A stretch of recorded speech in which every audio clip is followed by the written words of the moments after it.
Hello everybody, my name is Josep Lambies, I'm a film critic and professor, and it's a great joy for me to have been invited to introduce Journey to Somewhere, Viaje, alguna parte, a surprising, dreamlike film that has many layers, of course it does, although I'd like to think of it as a ghost story that is not a horror movie, and I will try to make myself understood. It all started when its filmmaker, Helena de Llanos, inherited a big family house in the countryside in the outskirts of Madrid, a house that belonged to her grandfather and his last wife, both already deceased. And before we go any farther, I'm sure you will like to know that none of them were anonymous people. Helena's grandfather was Fernando Fernán Gómez, a very prominent and famous actor with a very long career in movies. A career that took off in the 40s and 50s, that is to say, the first period of the Francoist dictatorship, probably the darkest time in the recent history of Spain.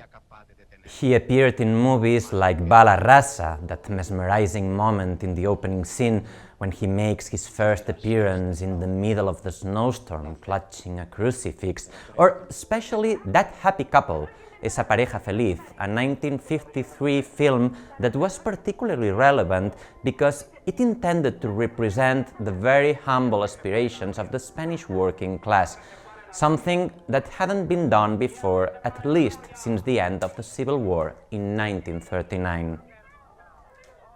That's probably the reason why Fernán Gómez gained popularity as a relevant figure in what is called the new Spanish cinema. That's also the reason why his face became one of the most famous faces in Spanish silver screen.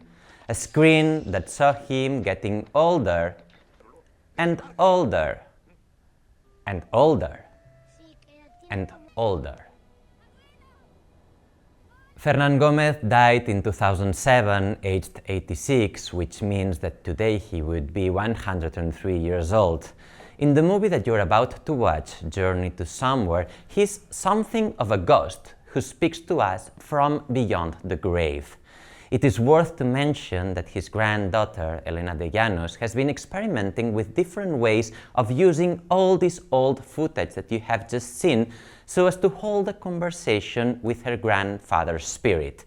This is something that cinema allows, and this is exactly what the movie that you're about to watch deals with. Helena de Llanos has come up with some interesting ideas.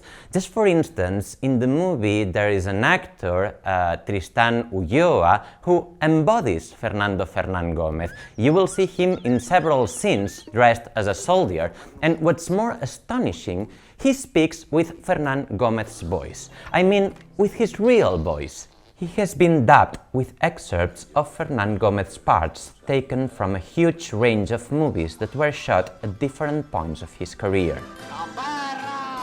Another example, there are moments in the movie where Helena merges an image of herself with an image of her grandfather, so you will have the feeling that both of them are sharing the same room or even the same shot, at moments where the boundaries between life and death vanish.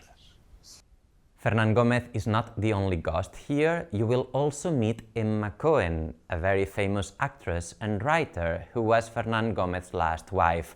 She died in 2016 and she acted in some of the movies that Fernán Gómez made not only as an actor but also as a filmmaker, like Bruja más que bruja. There she is, singing some Spanish operetta while sitting in a farmyard surrounded by chickens. And of course, the Journey to Nowhere. Residencia otro artista. Un amigo más para charlar, ¿no? Pero es músico. No, músico no. Lo he apuntado aquí. No need to say that the title of Helena's film, Journey to Somewhere, is a response to Journey to Nowhere. And now that you know who the two ghosts in the movie are, you are ready to enter the place where they used to live, a storehouse of memory filled to the brim with books and papers and pictures and old scripts that were probably never shot.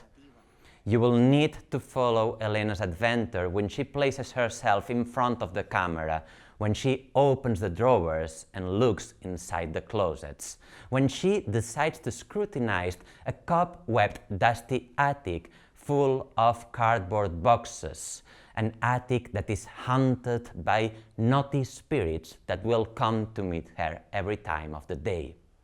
This is the story that you are about to be told, and I'm sure you will relish the ride. So thanks for listening and enjoy the screening.